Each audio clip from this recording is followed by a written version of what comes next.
to my channel Commerce Minded. My name is Priya Anand and today is day 10 of our 20-day series. आज मैं बात करूंगी second ratio की, that is solvency ratio. हमने अपनी last video में liquidity ratio के बारे में पढ़ा था और उसमें मैंने बताया था कि हम वो रेशियो इसलिए निकालते हैं ताकि हमें पता चल सके कि company whether the company is liable to pay off its current obligations, और obligations क्या होती है, liabilities. अब यहाँ पे बात करेंगे हम लॉन्ग टर्म सॉल्वेंसी की कि whether the company is able to pay off its long term debt. तो लॉन्ग टर्म डेट पहले उसमें हमने शॉर्ट टर्म में बात करी थी, अब बात करेंगे हम लॉन्ग टर्म के बारे में. तो लॉन्ग टर्म का मतलब है हम डेट्स के बारे में बात करेंगे. वहां पे करंट लायबिलिटी का कोई लेना देना नहीं है. हम यहाँ पे long term borrowings, long term provisions के बारे में बात करेंगे. तो बस सिंपल फॉर्मूला भी वैसा बन जाएगा. सबसे पहली हमारी सॉल्वेंसी रेशियो होती है डेट टू इक्विटी रेशियो.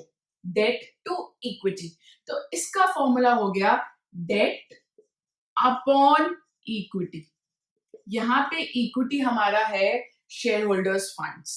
यहाँ पे हमारा इक्विटी है शेयर होल्डर्स फंड कि whether are equity is liable. Equity is, हमारी इक्विटी क्या होती है, हमारा ओनर्स फंड होता है. What it tells us about the relationship between the owners funds and the borrowed fund. Debt क्या होता है, हमारा बोरोड फंड होता है, और इक्विटी क्या होती है, हमारा शेयर होल्डर का फंड. तो इसमें रिलेशनशिप बताता है कि कितना प्रपोर्शन है हमारा बोरोइंग फंड वर्सेस हमारा शेयर होल्डर्स फंड. तो इसकी आइडियल रेशियो होनी चाहिए 2:1 और 2/1. और अब मैं आपको बताऊंगी कि किस तरीके से हम डेट निकाल सकते हैं. डेट का मतलब मैंने पहले ही बता दिया, हम इसमें लॉन्ग टर्म सॉल्वेंसी की बात कर रहे हैं. तो debt means long term borrowings plus long term provisions. जितने भी हमारे लॉन्ग टर्म बोरोइंग्स हैं, लॉन्ग टर्म प्रोविजंस हैं, वो सारे हमारे डेट का पार्ट है. और यहाँ पे इक्विटी है शेयर होल्डर्स फंड्स. इसमें हम रिजर्व्स एंड सरप्लस भी ऐड करते हैं, शेयर कैपिटल भी ऐड करते हैं. उसको बन जाता है हमारा शेयर होल्डर्स फंड्स, जो भी इक्विटी, जो भी शेयर होल्डर का, जो भी ओनर का पैसा है. अब इससे बहुत सारे फॉर्मूलेस डिराइव हो सकते हैं. अब क्वेश्चन में तुम्हें क्या गिवन है क्या नहीं, उसके बेसिस पे क्वेश्चंस डिसाइड होते हैं. बट एक सिंपल सी चीज याद रखो कि हमारा यहाँ पे अगर लायबिलिटीज प्लस इक्विटी है और यहाँ पे एसेट्स है, तो हमारा फॉर्मूला किस तरीके से डिराइव हो सकता है. सबसे पहले हम यहाँ पे शेयर होल्डर्स फंड्स लिखते थे, फिर हमारी आती थी non current liabilities and then current liabilities. यहाँ पे तो नॉन करंट एसेट्स आते हैं एंड देन करंट एसेट्स. अगर हमें शेयर होल्डर फंड्स निकालना है तो हम क्या करेंगे, this plus this minus this and minus this. तो हमारा ये निकल गया, let's say this is x. तो डिपेंड करता है कि क्वेश्चन में क्या गिवन है. आप एक ऐसे टैबुलर कॉलम बना लेना अगर कुछ भी फॉर्मूला निकालना है तो. लेट्स से मेरे को अपना डेट निकालना है. डेट में क्या आएगा, डेट में सिर्फ long term liabilities and long term provisions होंगे. जो भी क्वेश्चन में लॉन्ग टर्म प्रोविजंस और लॉन्ग टर्म लायबिलिटीज हैं वो मैं ऐड कर दूंगी. इफ इन केस मेरे क्वेश्चन में दिया हुआ है statement of profit and loss account, debit balance, अगर कोई लॉस दिया हुआ है तो वो रिजर्व्स एंड सरप्लस से माइनस होगा. तो इक्विटी में जब मैं ऐड करूंगी रिजर्व्स एंड सरप्लस, उसमें से वो माइनस करूंगी जो मेरा लॉस रहा है. अगर प्रॉफिट है तो मैं ऐड करूंगी. तो ये सारे फॉर्मूलेज आपको अपनी अंडरस्टैंडिंग से डिराइव होंगे, रटने से कुछ नहीं होगा. यहाँ पे अगर आप डेट लिख रहे हो, डेट का बस आपको पता है कि जो भी लॉन्ग टर्म चीजें हैं वो हमने ऐड कर दी. बट इक्विटी अगर निकालना है, शेयर होल्डर्स फंड निकालना है, अगर क्वेश्चन में बहुत कंफ्यूजन से दिया हुआ है तो आप उसके बेसिस पे प्लस माइनस करके निकाल सकते हैं.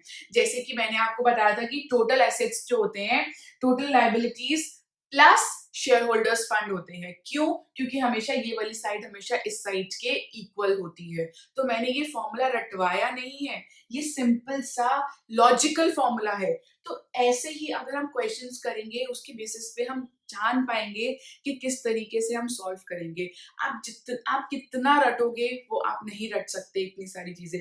आप बस अगर एंड में क्या होएगा, आप बस ये चीजें रट लोगे कि हाँ भाई debt to equity, debt upon equity. But इसका लॉजिकल रीजनिंग, लॉजिक समझना भी बहुत इंपॉर्टेंट है. ओके, अब नेक्स्ट मैं बात करूंगी total assets to debt ratio की। Formula same, total assets upon long term debt. अब इसमें टोटल एसेट्स मैंने क्या बताया था, उसमें नॉन करंट एसेट्स भी होते हैं, करंट एसेट्स भी होते हैं, और इन्वेस्टमेंट्स भी, नॉन करंट इन्वेस्टमेंट्स भी इसका पार्ट होता है। तो जितना भी एसेट साइड है, कुछ भी है, वो सारे हमारे टोटल एसेट्स होंगे। और टोटल एसेट्स हम इक्वल कर सकते हैं total liabilities plus share holders fund. तो ये फॉर्मूला मेरा डिराइव हो गया। अब ये जो डेट है, debt is long term only, क्योंकि मैं यहाँ पे लॉन्ग टर्म की बात कर रही हूँ। तो यहाँ रिलेशनशिप हमारा बताता है कि हम टोटल एसेट्स और डेट में क्या रिलेशन है, और यहाँ की आइडियल रेशियो होगी 1:1। समझ आया? थोड़ा बहुत क्लियर हुआ? अब आप क्वेश्चंस करेंगे, समझ के क्वेश्चंस करना कि टोटल एसेट्स में क्या क्या आ सकता है, या फिर हम जब मैं इक्विटी निकाल रही हूँ, शेयर होल्डर्स फंड्स निकाल रही हूँ, तो क्या क्या चीजें आ सकती है। अब एक और कॉन्सेप्ट था, इसमें मैंने वर्किंग कैपिटल नहीं बताया मैंने अभी तक आपको। Working capital is basically current assets minus current liability. जितनी भी हमारे करंट एसेट्स हैं माइनस जितनी भी हमारी current liabilities, excess of assets over current liabilities basically, और वर्किंग कैपिटल। तो यहाँ के फॉर्मूलेज में आपके यूज होएगा, क्वेश्चंस में यूज होएगा। जब आप क्वेश्चंस करेंगे, सिर्फ ये नहीं सोचिए कि भैया अब आ गया डेट टू इक्विटी रेशियो, फटाफट से डेट अपॉन इक्विटी डाल दो। बट डेट क्या क्या होगा, share holders equity, share holders fund में क्या क्या आएगा, वो आपको लॉजिकली देखकर ही समझ आएगा जब आप क्वेश्चन स्टार्ट करेंगे। मैंने अपनी इस वीडियो में 2 सॉल्वेंसी रेशियोज के बारे में बताया, debt to equity ratio and total assets to debt ratio. अब हमारे इस टॉपिक में 2 और रेशियोज हैं। अब मैं इस नेक्स्ट वीडियो में आपको और रेशियोज के बारे में बताऊंगी। So till then, thank you so much for watching this video, and guys do not forget to like, share and subscribe to my channel Promise Mind. Thank you guys.